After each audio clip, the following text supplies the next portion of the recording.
Today we have in Ghazali somebody who finds pleasure in bird songs, the smell of the forests and the touch of the pure rivers. He has turned his passion into work, and he is the founding editor of Sanctuary Asia. He was here recently in Goa in connection with inaugurating the Environmental Film Festival. He has himself produced 30 documentaries on environment.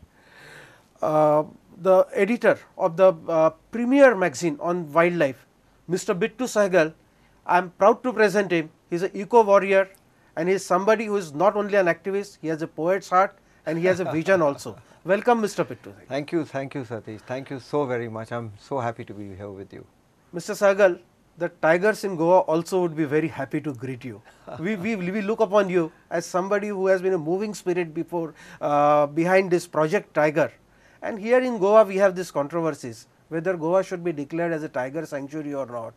I am not asking you the answer, but my question would be, what would be the implications of a tiger sanctuary for Goa if Goa is declared as one? There would be two instant implications. Yes. The first instant implication would be better protection of the forests, which means that the water security of Goa would rise considerably, and the biodiversity of Goa from birds to beetles, because tiger protection means protecting everything, not just the tiger but everything in its ecosystem. The second almost instant recognition that would come to Goa would be its brand equity would rise. Today Goa is known as a destination for sun and sand and sea, but the truth is that if you go anywhere in the world where wildlife is part and parcel of the tourism trade, the tiger itself could bump up the GDP, the actual total business for Goa as a state. It could turn into a real major livelihood option, homestays. I see controlled, sensible tourism as being one byproduct of this. The third one is not so intuitive, people don't really recognize this, but when you protect a tiger forest, it's the finest way to mitigate and to adapt to climate change, because the tiger forest's plants and the soils, the dry weight is 50% carbon, and if we want to bring carbon back out of the atmosphere, Goa could become a global example of how we should live in an era of climate change, and the tiger is just a symbol, just a metaphor for the protection of nature and the improvement of the human condition. Mr. Sehgal, that sounds fantastic.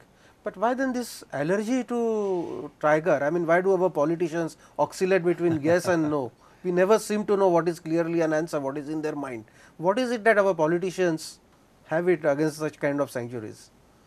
See, Darwin long ago had said that adaptability is the key to survival. I think that politicians and businessmen need to be more adaptable. Or is it that they don't understand the implications? Unnecessary fears are there, or they know what they are worried about? No, I'll tell you, the fear is simple. The fear is that the moment a Bittu Sehgal or a Valmik Thapar or an Ulas Karant gets up and says tiger, then our business will collapse. In actual truth, that is not the case, because where you do have mining even in tiger areas, if the mining is done correctly and if it is not done illegally, and if the borrow pits, the dump pits and the restoration of the mines is done, they could continue to exist. But this, what you might call free for all, Goa is too small a state in which illegal activities, be they mining or be they tourism or even be they dumping.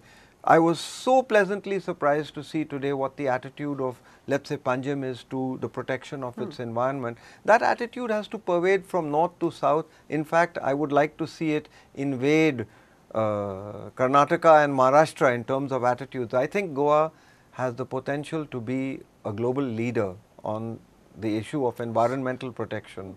Okay. In fact, Mr. Sehgal, I guess our government is contemplating of consulting Mr. Karant on the feasibility of declaring Goa as a tiger sanctuary and all. But the catch is, I am told the report we will have to await for the report up to 2017. What happens in the meanwhile?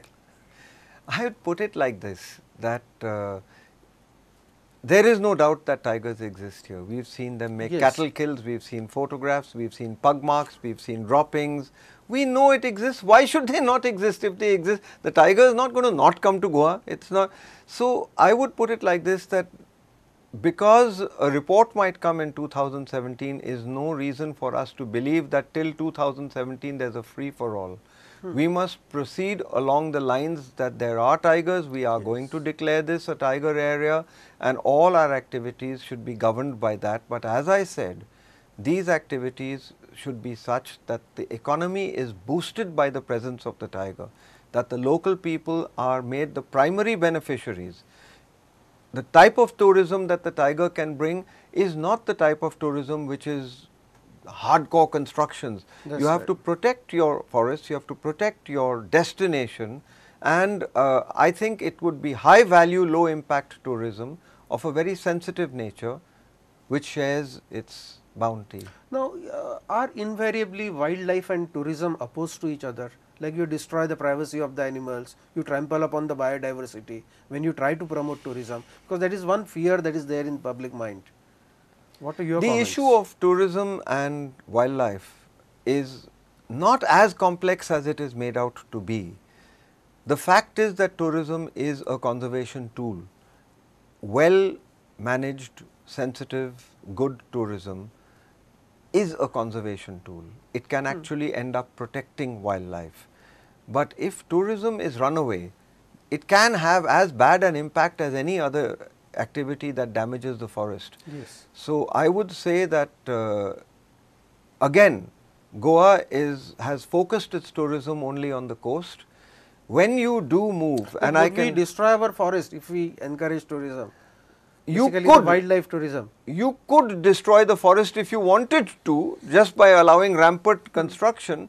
But on the other hand, consider this. Let me paint a picture of tourism where tigers and biodiversity Like, could you tell us exist. where there are some good role models where they have coexisted? Some of those tourism role and models exist in Goa itself. You have Wilderness, Okay. 500 acres and 15 rooms, and the rest of it is left. The same way, there are people, forget about tigers, people will come to see frogmouths here. There are people come from all over. There are many more bird watchers than there are tiger watchers. I would put it to you like this, that the type of tourism we need is such that you almost don't know it exists. There would be walking trails, there would be hides made, there would be tourism that asks for, there will be people coming here to see just pit vipers and frogs. Yes. You know, don't think of just tigers. The tiger only allows all these things to exist. So, the vision that one has of tourism is certainly not the vision that you see now, which is that construct the entire coast. That is not tourism. That's mining tourism. But if you were to allow people to feel one and with nature, which is possible to do both in the forest and on the coast, smaller facilities, more intimate facilities, facilities that share their the revenues and the incomes with the local communities, Goa could do wonders. Mr. Sehgal, you often speak about Salim Ali with great reverence. Now, we have a Salim Ali bird sanctuary in Goa. How do we make it more effective and more attractive? What could be your guidelines? It's like this. If I were the Chief Minister of Goa, Yes. I would put in my office the photographs We of hope you all would the be children, 5 years old, 6 years old, 7 years old, and every single executive decision I take, I would ask, when that child is 30 years old, will that child bless me, or will he say, why did you do this? If we do that, that itself becomes a direction for us, because we want a long-term view. Today, sadly, economists have come down to, like the CEOs of companies, to the next quarter profit. If I don't do this thing quickly, I may not be elected the next time. Think of what we were. We don't deserve, India doesn't deserve that, and nor should we place pressures on politicians, bureaucrats, businessmen, perform just now, otherwise then we are asking for trouble, you know. Okay. We should give them an opportunity to do the right thing, and we should turn them into heroes for doing the right thing. And I know that in Goa there are such people. I know Richard D'Souza is there. Your commissioner today, the way that he spoke, it was wonderful. So let's see where we go. But I would like to believe that Goa will do the right thing, and that the rest of the country will follow Goa tomorrow. Goa is in national news because of this Madhav Gadgil's Western report, Kasturi Rangan's Western report. how do you vis-a-vis this both these reports? How do you what are your perceptions about Western Ghats? Look, the Western Ghats, one of the oldest mountain chains in the world, unique biodiversity. If we were to take the entire Western Ghats and turn it into the equivalent of a showcase of how we can live and take sustenance from nature in an era of climate change, the world's riches will come to us. But if we want to take the Western Ghats and do organ trade, I want bauxite, I want iron ore, I want lignite, I want coal, I want this, I want that, I want this, then it's like taking kidneys out, you know. I mean, it's a short term thing. Sooner or later, the body will fall sick and it will be unable to sustain not just mining and industry, it won't sustain agriculture, it won't sustain health, it won't sustain our sociology. So, I do believe that these two reports that came out need to be seen within perspective, and I would put it like this, it is possible for us to maintain a very vibrant economy while protecting forests, wetlands, streams, rivers, coasts. And if we don't do that in the Western Ghats, this region has no economic future, because climate change will destroy our water sources, and what few water sources we have will be destroyed by pollution. In public perception appears to be the contrary. Like the forest dwellers came, no, we have certain rights in the forest vis-a-vis the Forest Act. Our rights will be trampled upon, our economic future will be destroyed if you accept the Madhav Gadgil report. How you would tackle that? Look, I'd put it to you like this. It's an old Indian belief. Na rahe baans, na baje bansuri. अगर forest ही नहीं रहे तो Forest Rights Act काहे के बात कर रहे हैं हम लोग? Yes, you cannot have a. You can't have rights when there are no forests. Bamboos. So what I'm saying is that if we, at this moment in time, the truth is that we have looked upon the forest as a resource. It is not a resource, it is a source. If you look upon it as a source of water, source of climate control, source of inspiration, it will also become a source of income. But if you want to sell it, remember one thing, there is a difference between जायदाद and विरासत. ये एक विरासत है, जायदाद नहीं है किसी की.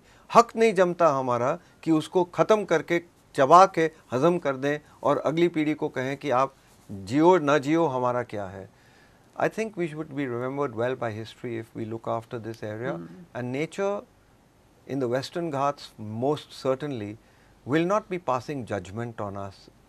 Nature will only be giving us consequences. Right now nature is responding to us. We cut something, we get a mudslide. You do something, you will get cyclonic waves. Soon it will be dictating terms to us. We will be only responding to nature, and that will be very difficult. It will be very harsh lessons, very harsh lessons indeed. I wouldn't like that to be the gift we give our children. True. Speaking of Jaidad, you are familiar with Goa, you have been visiting on and often. Nowadays you will witness that most of our waterfalls, everywhere they are littered with plastic bottles. Now whenever we go on track and all, I mean we collect the plastic bottles, but how much can we do? What is the solution? Can this go on like this, or there has to be some law banning plastics? Our waterfalls are really getting raped by this plastic. You know, I went to Rwanda and I had a duty free bag, and when I passed through customs over there, immigration, they took the bag and I said, look, I've only just got it. They said, no sir, you can keep the contents, but the bag is plastic. They cut it. Even at the entry to the country, they removed plastics. Goa should become a plastic free zone. We should be working. There should be a legislation in that regard. We should have not just legislation, we should have investments that allow children of Goa to drink water from taps. That should be our ambition. That our rivers should be pure. We should not pollute the water sources. Half the problems will get solved if we understand that what did my grandmother do?